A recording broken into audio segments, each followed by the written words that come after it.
हाँ भाई, नमस्कार सभी को। पीजी फाउंडेशन क्लासेस के ऑनलाइन प्लेटफॉर्म पर आप सभी का हार्दिक स्वागत है। ठीक है। अपन चर्चा कर रहे थे भाई कि क्लास 12th का जो फर्स्ट चैप्टर है, electric field and electric charge वाला, उसी के अपन चर्चा कर रहे थे। और उसमें अपन इलेक्ट्रिक फील्ड के बारे में जाना था कि इलेक्ट्रिक फील्ड क्या होता है, इलेक्ट्रिक फील्ड इंटेंसिटी क्या होती है, सब चीज़ों के बारे में अपन ने देखा था। ठीक है। तो उसी में अपन उसी को कंटिन्यू करते हैं और उसी के नेक्स्ट में चलते हैं अपन। ठीक है। तो अपन ने ये भी जान लिया था प्लस चार्ज के कारण, प्लस क्यू चार्ज के कारण इलेक्ट्रिक फील्ड कैसा होगा, आवेश से दूर की ओर होता है, माइनस क्यू के कारण आवेश की ओर होता है। ठीक है, वो सब चीज़ें आपको ध्यान रखनी है, उन्हीं से मैं क्वेश्चंस करवाऊंगा। ठीक है। तो पहले एक छोटा सा टॉपिक पढ़ते हैं, उसके बाद उनके न्यूमेरिकल सोल्व करेंगे।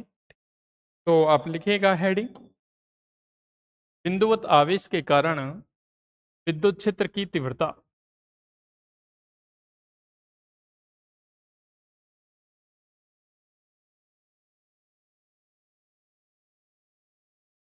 लिखेंगे भाई,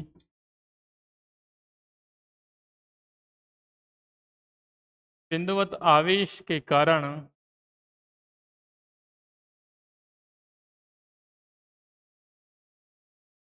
विद्युत क्षेत्र की तीव्रता।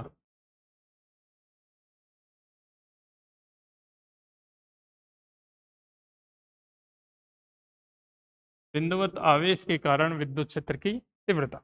ठीक है भाई, बात करते हैं अपन बिंदुवत आवेश। ठीक है। तो अपन क्या निकालेंगे कि एक पॉइंट चार्ज है, उसके कारण किसी आर डिस्टेंस पे कितना विद्युत क्षेत्र होता है, उसकी बात करेंगे।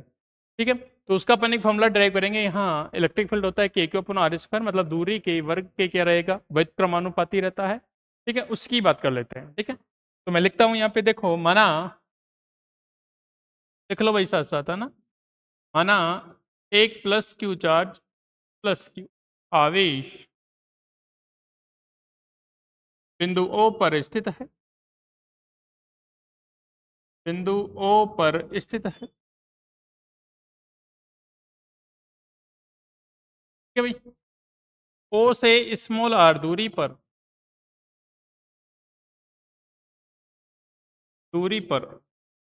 एक बिंदु पी है, एक बिंदु पी है, जिस पर हमें जिस पर हमें विद्युत क्षेत्र की तीव्रता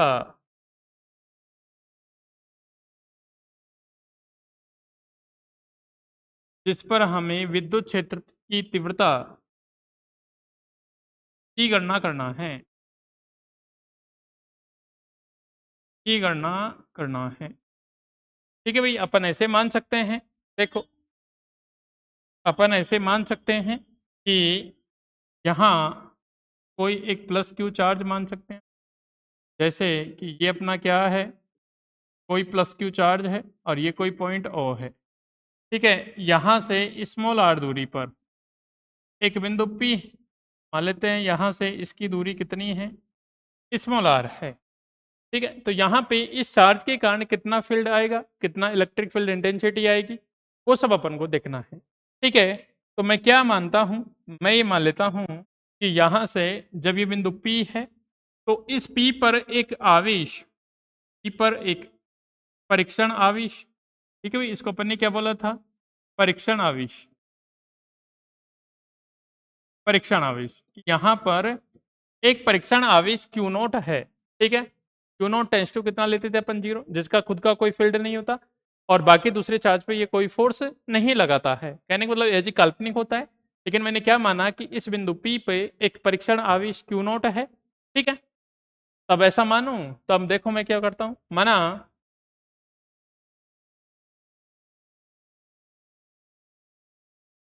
बिंदु P पर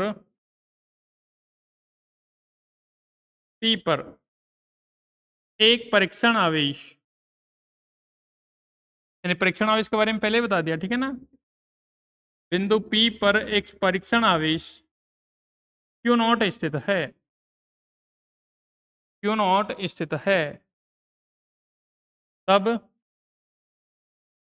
कूलाम के नियम के अनुसार,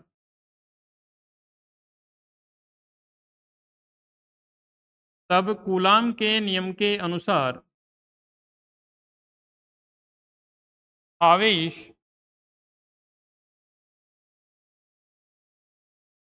आवेश Q तथा Q0 के बीच, आवेश Q तथा Q0 के मध्य लगने वाला बल, लगने वाला बल, ठीक है भाई। बल कितना हो जाएगा, देखो अपन ने क्या पढ़ते थे, अगर दो चार्ज Q1 Q2 हैं, एक दूसरे से r दूरी पे हैं, तो उनके मध्य लगने वाला बल कितना हो जाएगा भाई, उनके मध्य लगने वाला बल F इक्वल टू कितना होता है भाई, अपन पढ़ते थे के Q1 Q2 अपॉन कितना आर स्क्वायर, तो ये कितना बन जाएगा एफ के क्यू क्यू नॉट अपॉन कितना भाई आर स्क्वायर। इतना दोनों के बीच क्या लगेगा, फोर्स लगेगा, उतना दोनों के बीच क्या लगेगा भाई, फोर्स लगेगा। कूलाम के नियम के अनुसार अपन ने पढ़ा था, अगर दो चार्ज Q1 Q2 है, एक दूसरे से स्मॉल r दूरी पे है, तब उनके भी लगने वाला जो फोर्स होता था वो होता था F इक्वल टू के Q1 Q2 अपॉन कितना आर स्क्वायर, ठीक है। और अपन ने विद्युत क्षेत्र की परिभाषा कितनी पढ़ी थी, विद्युत क्षेत्र की तीव्रता की परिभाषा से, क्योंकि विद्युत क्षेत्र की तीव्रता की परिभाषा से,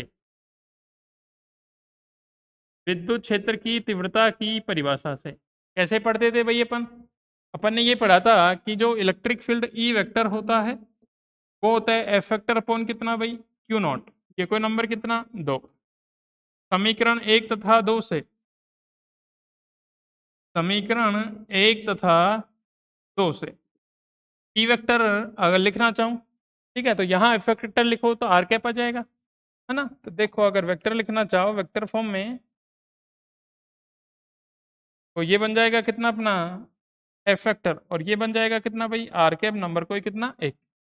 तो समीकरण 1 तथा 2 से E vector equal to F vector का मान कितना k q q naught upon कितना आर स्क्वायर क्यू नॉट, और ये कितना बन जाएगा आर कैप। तो यहाँ से इलेक्ट्रिक फील्ड आएगा ई वेक्टर इक्वल टू के क्यू अपॉन कितना आर स्क्वायर आर कैप बन जाएगा। ये नंबर कितना भाई 3। तो ये जो अपना समीकरण 3 आया, ये बिंदु आवेश के कारण क्या आया भाई, विद्युत क्षेत्र की तीव्रता का सूत्र है।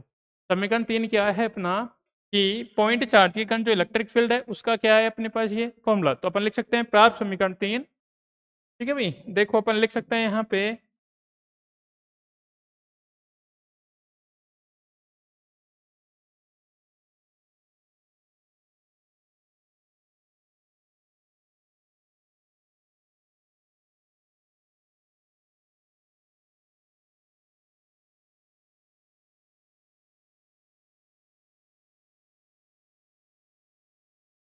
हाँ, अपन ये लिख सकते हैं अतः समीकरण 3 बिंदु आवेश के कारण, बिंदु आवेश के कारण विद्युत क्षेत्र की तीव्रता का सूत्र है, विद्युत क्षेत्र की तीव्रता का सूत्र है। समीकरण 3 क्या है भाई, बिंदु आवेश के कारण विद्युत क्षेत्र की तीव्रता का सूत्र है, ठीक है भाई। क्वेश्चन पूछा जा सकता है एग्जाम में, तो आपको ध्यान होना चाहिए, फिर डायरेक्ट आपसे न्यूमेरिकली पूछ सकता है कि एक पॉइंट चार्ज है, इतनी दूरी पे कितना इलेक्ट्रिक फील्ड होगा, ठीक है। तो आगे की बातें करते हैं, देखो इसका ग्राफ वगैरह।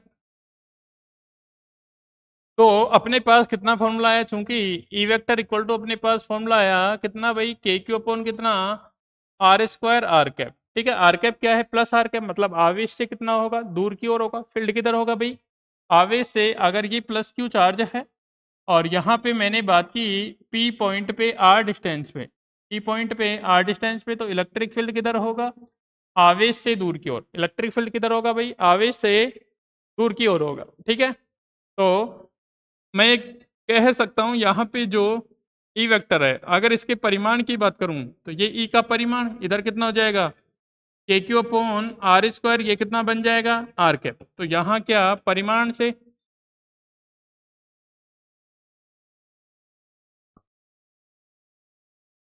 यहाँ क्या बन जाएगा भाई परिमाण, तो परिमाण कितना बन जाएगा, परिमाण कितना बन जाएगा ई इक्वल टू कितना के क्यू अपॉन कितना भाई आर स्क्वायर, और यहाँ से इलेक्ट्रिक फील्ड हो जाएगा 1 अपॉन कितना आर स्क्वायर के समानुपाती। इलेक्ट्रिक फील्ड कितना हो जाएगा 1 अपॉन आर स्क्वायर। अगर इसका ग्राफ देखा जाए तो अपन इसका ग्राफ देखते हैं भाई।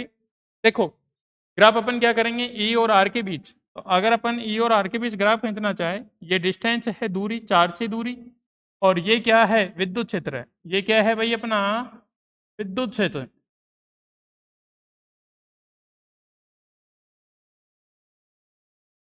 ये अपना क्या है, विद्युत क्षेत्र है। ये अपना विद्युत क्षेत्र है। तो इसका ग्राफ 1/r²। तो इस टाइप से कुछ ग्राफ प्राप्त होगा अपना, ठीक है।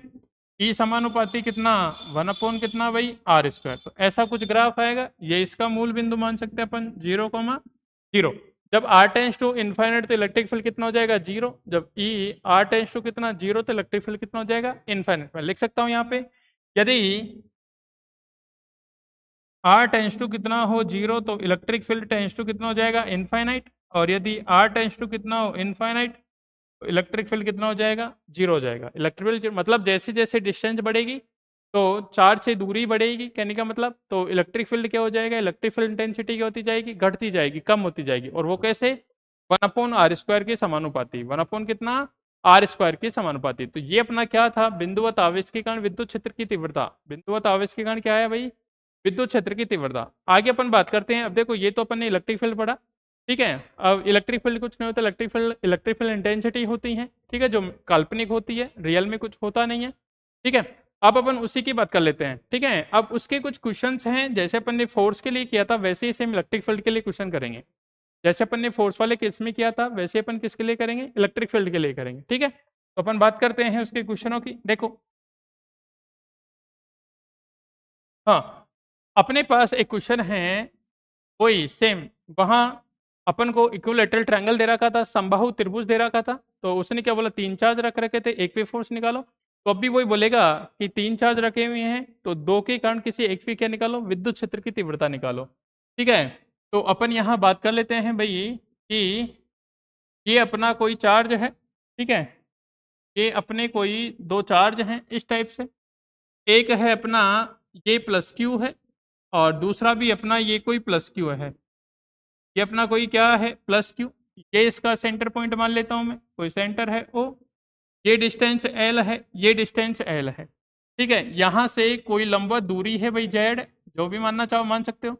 ये अपनी जेड डिस्टेंस है, और यहाँ पे कोई पी पॉइंट है, पी बिंदु, ठीक है। इस पी पॉइंट पे आपको विद्युत क्षेत्र की तीव्रता निकालनी है, ठीक है।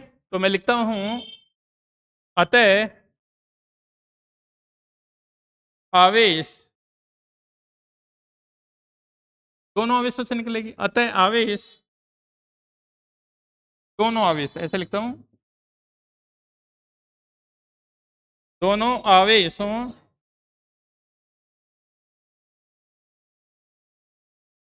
दोनों आवेशों Q के कारण बिंदु Z, बिंदु P पर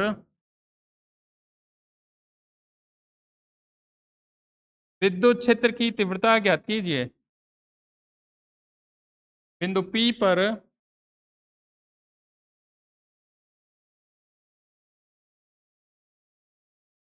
विद्युत क्षेत्र की तीव्रता ज्ञात कीजिए। समझना भाई, है ना, विद्युत क्षेत्र की तीव्रता ज्ञात कीजिए। ये आपसे क्या निकालना है, पॉइंट पी पे क्या निकालना, परिणामी विद्युत क्षेत्र निकालना है, ठीक है। तो देखो भाई कैसे निकालेंगे, अपन बात करते हैं इसके सॉल्यूशन की, ठीक है।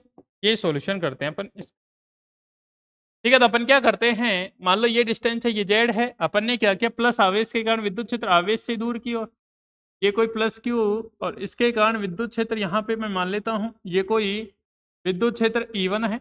इसी कारण इस वाले आवेश के कारण, ठीक है, इस वाले आवेश के कारण विद्युत क्षेत्र की तीव्रता कितना मान लेते हैं, E2 मान लेता है। ये अपना कोई पॉइंट था, ठीक है, विद्युत क्षेत्र की तीव्रता E2 मान लेते हैं। अगर ये एंगल कितना है भाई, थीटा, और इस एंगल को भी कितना माना जाए, थीटा, ठीक है। थीटा एंगल माने अपन, है ना, लेट, ठीक है, लिख लिए माना, अपन ने माना कि ये एंगल कितना बन रहा है, थीटा। तो ये भी, अब ये थीटा है, तो ये देखो ये दोनों समांतर रेखा, तो ये वाला एंगल भी कितना होना चाहिए भाई, थीटा ही होना चाहिए। ये भी थीटा हो जाएगा, और ये भी कितना हो जाएगा, थीटा हो जाएगा। ये भी थीटा हो जाएगा, ये भी कितना हो जाएगा, थीटा हो जाएगा, ठीक है। अब अगर मैं रिजल्टेंट की बात करूं, तो रिजल्टेंट देखो कैसे निकालेंगे, रिजल्टेंट इस डायरेक्शन में आएगा कोई अपना, रिजल्टेंट कौन सी डायरेक्शन में आएगा, इस वाली डायरेक्शन में आएगा। ठीक है, देखेंगे कैसे आएगा, देखो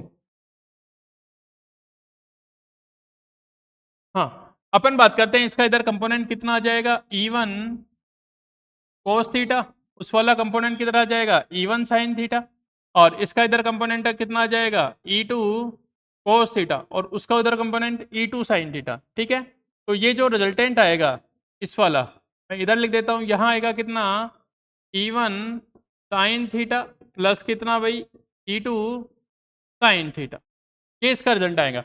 अब देखो ये तो दोनों क्या है, अपोजिट डायरेक्शन में है, और यहाँ से E1 E2 का मान निकालते हैं तो दोनों क्या है, एक दूसरे के बराबर है। E1 E2 परिमाण में बराबर है, एक दूसरे के विपरीत हैं, तो ये वाले दोनों क्या कर देंगे, एक दूसरे को क्या कर देंगे भाई, कैंसिल आउट कर देंगे, एक दूसरे को क्या कर देंगे, कैंसिल। जबकि इन दोनों का क्या है, इस वाले डायरेक्शन में जो कंपोनेंट आएगा E1 sine theta plus E2 sine theta, वो रिजल्टेंट होगा। ठीक है, तो अपन बात करते हैं यहाँ से, इसको अपन दूरी कोई स्मॉल r मान लेते हैं, इसको कोई दूरी अपन स्मॉल r मान लेते हैं।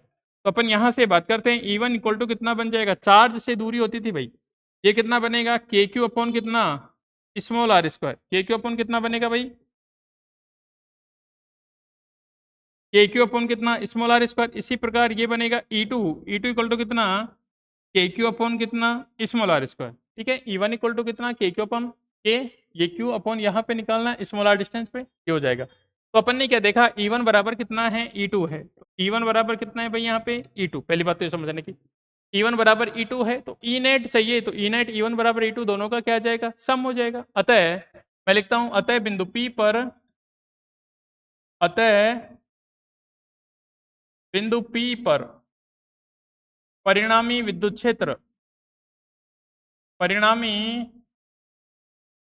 विद्युत क्षेत्र, अतः बिंदु P पर परिणामी विद्युत क्षेत्र ई कितना बन जाएगा बताओ, या ई नेट लिखूं, एक ही बात है ना, डायरेक्शन पर निकाल लेंगे बाद में ना, पहले मैं तो ई इक्वल टू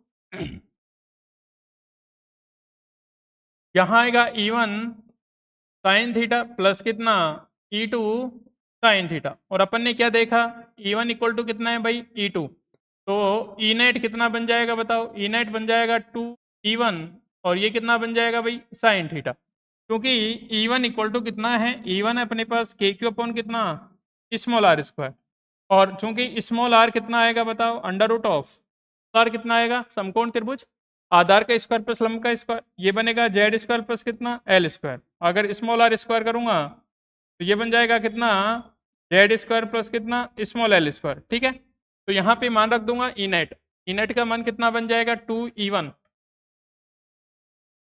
ठीक है, तो यहाँ से बनेगा अपने पास कितना ई नेट कितना 2KQ अपॉन कितना स्मॉल r स्क्वायर, और ये बनेगा कितना भाई साइन थीटा, ये कितना बना भाई साइन थीटा, कोई दिक्कत नहीं। अब देखो साइन थीटा इस वाले ट्रायंगल से, राइट एंगल ट्रायंगल से साइन थीटा कितना हो जाएगा भाई, क्योंकि यहाँ से साइन थीटा हो जाएगा कितना लंब बटा कितना कर्ण, लंब कितना भाई जेड, लंब कितना जेड, और कर्ण कितना स्मॉल r हो जाएगा। ठीक है, तो साइन थीटा को यहाँ से कन्वर्ट करके लिख दूंगा, तो ये बनेगा कितना अपने पास ई नेट कितना बन जाएगा भाई, यहाँ बनेगा 2KQ अपॉन कितना, यहाँ कितना है भाई साइन थीटा, और साइन थीटा की जगह कितना आ जाएगा जेड अपॉन आर, ये बनेगा जेड अपॉन कितना r³ बन जाएगा, जेड अपॉन कितना बन जाएगा r³। नेक्स्ट पेज की बात करता हूँ, तो यहाँ से अपने पास ई नेट आया, ई नेट कितना आ जाएगा भाई 2KQ। ठीक है, और इधर कितना जेड, और r³ को क्या लिख दूंगा मैं, जेड स्क्वायर प्लस कितना एल स्क्वायर, इसकी पावर कितना 3/2, की पावर कितना 3/2, ये कितना आया भाई ई नेट आया, ये कितना आया अपने पास ई नेट। अगर अपन को डायरेक्शन समेत चाहिए तो ये कितना बन जाएगा, ये कितना बनेगा 2KQ जेड, और ये बनेगा कितना जेड स्क्वायर प्लस कितना एल स्क्वायर, इसकी पावर कितना 3/2, और ये कितना बन जाएगा जेड कैप बन जाएगा, ये कितना बन जाएगा भाई जेड कैप बन जाएगा। तो ये दोनों चार्जों की वजह से जो पॉइंट P था उस पर रिजल्टेंट इलेक्ट्रिक फील्ड आया, कितना आया भाई रिजल्टेंट इलेक्ट्रिक फील्ड आया, और जेड कैप क्या है उसकी डायरेक्शन है, जेड कैप क्या है उसकी डायरेक्शन है। देख लो भाई जेड कैप डायरेक्शन कैसे है, देखो अपने पास दो चार्ज थे Q। ठीक है, अपन को पॉइंट ये लंबवत जरूरी है जेड, इस पे एक बिंदु P है, वहां पे अपन को विद्युत क्षेत्र की तीव्रता चाहिए, तो अपन ने क्या किया, इस यहाँ से इसको मिलाया, तो आवेश से दूर की ओर इलेक्ट्रिक फील्ड E1, आवेश से दूर की ओर इलेक्ट्रिक फील्ड E2, इस एंगल को थीटा मान लिया, तो ये वाला एंगल भी कितना हो गया, थीटा हो गया। E1 cos theta, E1 sin theta, E2 cos theta, E2 sin theta, तो ये दोनों तो एक दूसरे को क्या कर देंगे, कैंसिल आउट कर देंगे। बचा क्या, E1 sin theta plus E2 sin theta. अपन ने E1 E2 के मान निकाले, के ऊपर स्मॉल आर स्क्वायर, के ऊपर इसको E1 बराबर E2 है, तो यहाँ से E नेट लिखा E1 sin theta plus E2 sin theta, E1 बराबर E2 तो 2E1 sin थीटा। E1 का मान लिख दिया के क्यू अपन कितना, स्मॉल आर स्क्वायर, तो ई नेट कितना बन गया, के q 2 k q upon small r square sine theta. Small r का हमारा अपने पता है साइन थीटा, अपन ने यहाँ से निकाल लिया, Z upon small r value रख दी, और इसको जब सोल्व किया तो अपने पास वैल्यू निकल के ये वाली आई कि 2 k Q Z, Z square plus L square की पावर कितना 3/2, ये वाली चीज़ें हैं। ठीक है, यहाँ तक कोई दिक्कत नहीं है। अब अपन आगे बात कर लेते हैं, ये तो दोनों प्लस क्यू चार्ज थे, अगर इन दोनों में से एक अपोजिट चार्ज हो, दोनों में से क्या हो भाई, एक अपोजिट चार्ज में हो, तब अपने साथ क्या कंडीशन होगी, वो वाली बात देखते हैं। देखो अपने पास क्वेश्चन कुछ इस टाइप से भाई, ठीक है, ये अपना कोई क्वेश्चन है और वही क्वेश्चन है सेम, बस थोड़ा सा चेंज है। ये अपना दो चार्ज हैं भाई, एक प्लस क्यू ये ले लिया, एक ये मैंने माइनस क्यू ले लिया। ठीक है, ये इसका सेंटर है कोई ओ मान लेता हूँ, ये दूरी L, ये भी दूरी L, मतलब टोटल 2L है। ठीक है भाई, टोटल कितनी है, 2L है। इसने क्या बोला, इसकी जो परपेंडिकुलर दूरी है ये वाली, ये Z है, इस पे एक बिंदु P है, और P पे विद्युत क्षेत्र की तीव्रता ज्ञात कीजिए आप। अब की बार एक चार्ज माइनस का दे दिया भाई, अब की बार एक चार्ज कैसा दे दिया आपको, माइनस का दे दिया, तो E पे अपन को क्या निकालना है भाई, इलेक्ट्रिक फील्ड चाहिए पॉइंट P पे। ठीक है, देखो तो भाई, अगर P पे अपन को इलेक्ट्रिक फील्ड चाहिए भाई, P पे अपन को क्या चाहिए, इलेक्ट्रिक फील्ड, तो देखो अपन वही बात करते हैं, यहां से इसकी बात करते हैं, इस वाले पॉइंट पे ये प्लस क्यू चार्ज है, तो इलेक्ट्रिक फील्ड आवेश से दूर की ओर। ठीक है, ये वाला माइनस है, तो अब की बार जो इलेक्ट्रिक फील्ड आएगा इसकी वजह से, वो इलेक्ट्रिक फील्ड कुछ इस टाइप से, ये कितना आएगा, E2 आएगा भाई, ये कितना आएगा अपने पास, E2 आएगा। ठीक है, कितना आएगा भाई, E2, तो E2 के कारण फील्ड ऐसा, क्यों, माइनस क्यू है, माइनस क्यू के कारण आवेश की और प्लस क्यू के कारण आवेश से दूर। इस एंगल को थीटा मान लिया, इसको भी कितना मान लिया, थीटा, तो यहाँ से ये वाला एंगल, ठीक है, ये वाला एंगल, तो ये वाला एंगल कितना हो जाएगा अपने पास, थीटा, ये वाला एंगल कितना हो गया अपने पास, थीटा हो गया। ठीक है भाई, थीटा हो गया, तो ये वाला एंगल कितना लिख सकता हूँ यहाँ पे, ये वाला एंगल भी कितना हो जाएगा अपना, थीटा। ठीक है, तो इसकी बात की मैंने ये वाला, ठीक है, इसका इधर कंपोनेंट कितना आ जाएगा भाई अपना, इसका आ जाएगा अपना E1, इसका अपना आ जाएगा E1 कितना, कोस थीटा, और इसका ये वाला कंपोनेंट कितना आ जाएगा अपने पास, E1 sine theta, E1 sine theta आ गया। ठीक है, ये थीटा, तो ये भी कितना, ये E2 वाला, तो ये भी कितना हो जाएगा अपने थीटा, सॉरी, हाँ, ये थीटा, तो ये भी कितना होना पड़ेगा, थीटा होना पड़ेगा। ठीक है, तो ये कितना हो जाएगा, 90 माइनस थीटा हो जाएगा, फिर ये कितना हो जाएगा, 90 माइनस थीटा, तो इसका इधर कंपोनेंट कितना, प्लस ये बन जाएगा कितना भाई, E2 कोस थीटा, और इसका इधर कंपोनेंट कितना आ जाएगा भाई, E1 साइन थीटा। अब की बार साइन थीटा वाला कंपोनेंट कैंसिल आउट हो जाएगा, अब की बार क्या है, साइन थीटा वाला कंपोनेंट क्या हो जाएगा भाई, कैंसिल आउट हो जाएगा। ठीक है, साइन थीटा वाला कंपोनेंट क्या हो जाएगा, कैंसिल आउट हो जाएगा। ठीक है, इधर वाला कंपोनेंट कितना, थीटा, टोटल कितना होता है, ये 90, टोटल कितना, ये 90, 90 माइनस थीटा, ये वाला भी कितना हो जाएगा, थीटा हो जाएगा, ये वाला भी कितना हो जाएगा भाई, थीटा। तो इसका इधर component E1 cos theta, E1 sine theta, दोनों साइन थीटा एक दूसरे के अपोजिट हैं, तो E1 साइन थीटा वाला कंपोनेंट क्या हो जाएगा, कैंसिल आउट हो जाएगा। अपन नेट की बात करते हैं, देखो अपन बात करते हैं E1 इक्वल टू कितना बन जाएगा बताओ, के क्यू अपॉन कितना, स्मॉल आर स्क्वायर, अगर ये दूरी कितनी हो अपनी, स्मॉल आर। इसी प्रकार E2 बराबर कितना बन जाएगा अपना, के क्यू अपॉन कितना, स्मॉल आर स्क्वायर, और यहाँ से कितना बनेगा अपना, E1 इक्वल टू कितना बनेगा भाई, E2 बनेगा, E1 इक्वल टू कितना बनेगा, E2। अगर नेट की बात करूं मैं यहाँ से, परिणामी विद्युत क्षेत्र, परिणामी विद्युत क्षेत्र, परिणामी विद्युत क्षेत्र कैसा बना भाई, ई नेट, और ई नेट इक्वल टू कितना हो जाएगा यहाँ अपना 2E1, परिणामी विद्युत क्षेत्र की बात करूं तो ये बन जाएगा कितना, E1 कोस थीटा प्लस कितना, E2 कोस थीटा। तो ये बनेगा कितना भाई, दोनों बराबर हैं, 2E1 कोस थीटा। ऐसा क्यों लिखा मैंने, क्योंकि E1 इक्वल टू कितना है भाई, E2, किसी एक के बराबर लिख लिया। और ये बन गया अपने पास कितना, ई नेट। अब चूंकि E1 क्या है अपने पास, E1 है भाई कितना, KQ अपॉन कितना, स्मॉल आर स्क्वायर। तो यहाँ से ई नेट बना अपने पास कितना बताओ, 2KQ अपॉन कितना, स्मॉल आर स्क्वायर, और ये बना कितना, कोस थीटा। अब इससे कोस थीटा निकालो। अब यहाँ से मैं कोस थीटा की बात करता हूँ, चूंकि कोस थीटा होता है आधार बटा कर्ण। कोस थीटा कितना होता है भाई, आधार बटा कर्ण होता है। कोस थीटा कितना हो जाएगा, आधार बटा कर्ण। तो आधार कितना हो जाएगा भैया, आधार बटा कर्ण। कोस थीटा कितना, आधार बटा कर्ण। आधार कितना हो जाएगा, L। और कर्ण कितना हो जाएगा भाई, स्मॉल आर। कर्ण कितना हो जाएगा, स्मॉल आर हो जाएगा। ठीक है, तो इसको कितना लिख दूंगा, 2KQL अपॉन कितना, स्मॉल आर क्यूब बन जाएगा। तो ये कितना बनेगा भाई, ई नेट कितना हो जाएगा यहाँ पे, ई नेट बनेगा अपने पास कितना भाई, 2KQL। और ये कितना भाई, यहाँ कितना, Z² प्लस कितना, L², इसकी पावर कितना भाई, 3/2। अगर इसका वेक्टर फॉर्म लिखूं तो वेक्टर फॉर्म कितना आएगा, x। अगर इसको कितनी डायरेक्शन माने अपन, x वाली, तो x कैप में आ जाएगा। तो ये E0 वेक्टर बन जाएगा, और यहाँ कोई x कैप डायरेक्शन आ जाएगी। तो ये क्या आएगी, इसकी परिणामी विद्युत क्षेत्र की तीव्रता आएगी। ठीक है, इतना फर्क आता है भाई। तो इस चीज का ध्यान रखना, अगर आवेश प्लस Q है तो विद्युत क्षेत्र की तीव्रता आवेश से दूर की ओर होगी, और आवेश क्या है, -Q, तो विद्युत क्षेत्र की तीव्रता कहाँ होगी, आवेश की ओर होगी। ठीक है भाई। तो ये सब क्वेश्चन थे आपके, है ना, जैसे अपन ने फोर्स के लिए कैलकुलेट की वैसे इसके लिए कैलकुलेट कर लिया। ठीक है, तो इन सब चीज़ों को ध्यान रखना, इनको अच्छे से पढ़ना। कल अपन स्टार्ट करेंगे इलेक्ट्रिक फील्ड ऑफ लाइन्स वाला चैप्टर, या फिर डाइपोल वाला, है ना, देखते हैं कौन सा है। तो डाइपोल निकालेंगे, डाइपोल क्या होता है, डाइपोल मोमेंट क्या होता है, डाइपोल के कारण इलेक्ट्रिक फील्ड आता है, अक्ष निरक्ष में आएगा, वो सब चीज़ें अपन क्या करेंगे, डिस्कस करेंगे। ठीक है, तब तक के लिए बने रहिए, है ना। ठीक है, ओके।